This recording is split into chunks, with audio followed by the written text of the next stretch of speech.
guys, I'm back today with a foundation review. This foundation has been all over YouTube lately, and I'm talking about the Hourglass Vanish Seamless Stick Foundation. My dear friend Michelle, who works at Ipsy, kindly gave this to me. This is my first time trying it out, and I'm really excited because the Makeup Forever Ultra HD Stick Foundation, a lot of people raved about, but it just didn't work out for me.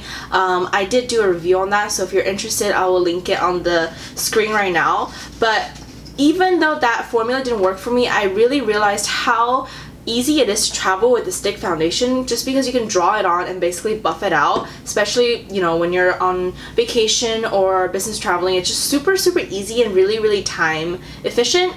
So anyway, I got the shade Porcelain, which was also kind of a struggle for me because there were so many shades to choose from, and I'm not really sure if this would be too pale for me or not yellow enough for me, even though there was another one that probably would have been more intuitive for me to pick, but I think that one would have been a little bit too dark for me. So I just went with the safe shade, and I swatched on my wrist yesterday and looked pretty good. So let's just try it out. I just put on the SPF on my face, and I'm just gonna dot this on the left side of my face, and let's see. Okay, so the color is pretty good. I'm pretty glad I got this color. Very soft. We'll start with that. I kind of just got this all messy already, if you can see that, because it's really creamy to put on. I'm just gonna dot the excess of that. So one thing about this foundation that everyone complains about is that it's extremely expensive, because it's pricey, but you don't get that much product at all. So that's definitely something to think about.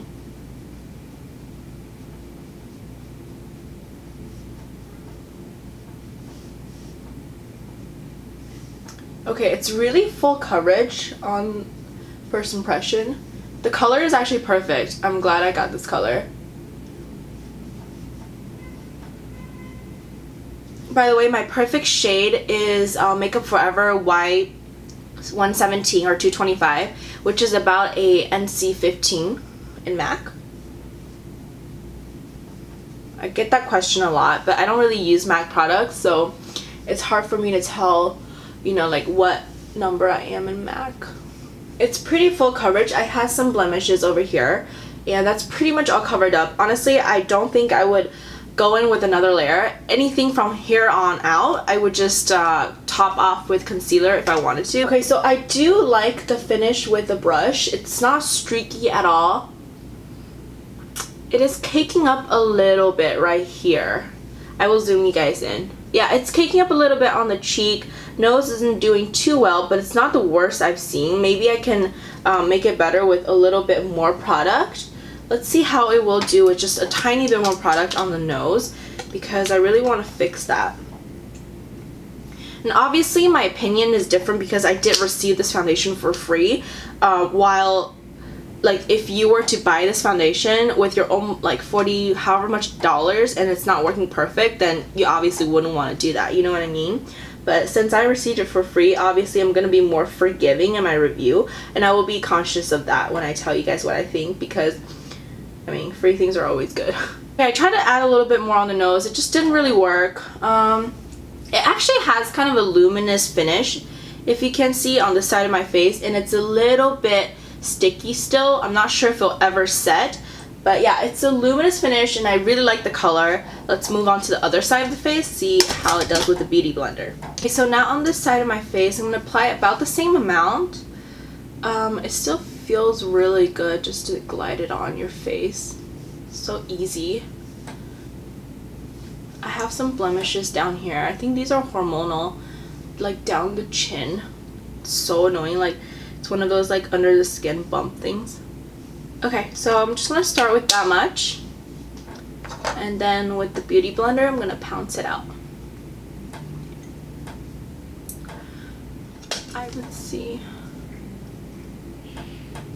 It's really easy to blend out. It's creamy and everything like that, but it seems like there are just a little bit of dry spots on my skin. Let me zoom you in.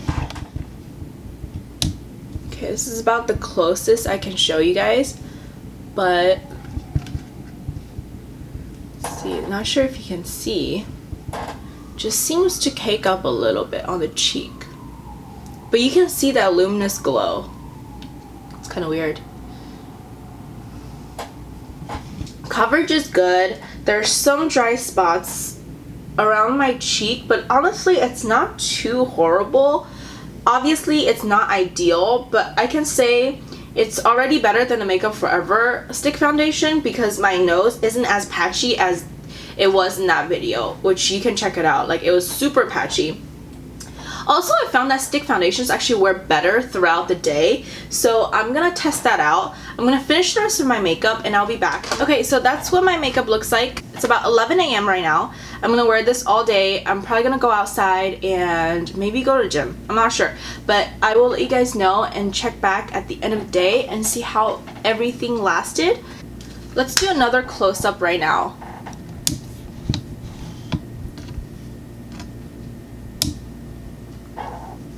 So this is what the face looks like close up. Everything definitely looks good from a distance. If you look super close, you can see a little bit of dryness on the cheeks. The forehead also looks good.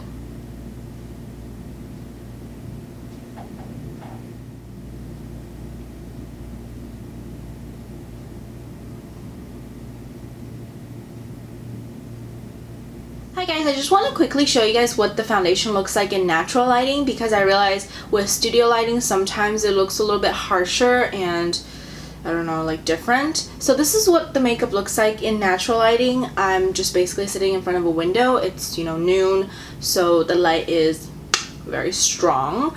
I'm gonna zoom you guys in to take a closer look at the skin and what it looks like.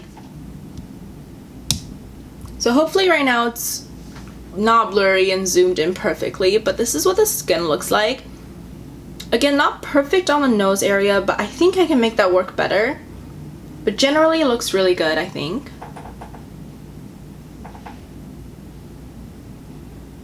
Hi guys, so I'm doing the end of this foundation review, except it's actually literally like a month or two later. I just never got to film the end of that foundation review, but I've been trying the foundation out more obviously throughout this whole time, and I guess I have a better view of it now.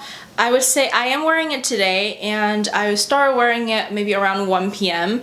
and I have dry skin and my skin isn't doing the greatest right now, and it really did not look good on me. It looked really heavy. It's like a really heavy cream foundation, you know, and I have dry skin, and after I powdered, because it feels so heavy, because I feel like I have to powder or else it would just go away, but also I just was gonna powder anyway, and I just looked like a pretty much a caked on mask. But what I do have to say is it's really actually good full coverage, and if you're on camera or something like that, you definitely cannot tell and it will look flawless. But if you're gonna wear something for something like a date or like something that you are like intimate with someone else where they can closely see your face, I highly advise against that because you will look like clay. It's kind of scary actually. I don't know, maybe it's just my skin, it's like really terrible. Let's get a close-up of what my skin looks like. So I've adjusted the light, and I don't know if you can see how heavy it is on my skin. By the way, I do have the shade, I think I have the shade Porcelain. I have the one that's like fair with neutral, which at first I thought was a good choice, but I feel like I should have gone with the fair with yellow tone because even though my face is quite pink, my body is quite yellow. So though this foundation I think matches my face very well, when I put it on, since it's so full coverage, it doesn't really, the undertone is a bit off with my body. So yeah, I don't know, I probably would like it in a different color, but again, this is a very expensive foundation, and I was very lucky to have it as a gift. But I think if it was my own money, I would not buy it just because it looks really crazy. It looks really crazy, but I do have to say it's very convenient because it's a stick and you can just like grab it to go. It's really easy to put on and just like dab out, and it's full coverage. I love the fact it's full coverage actually.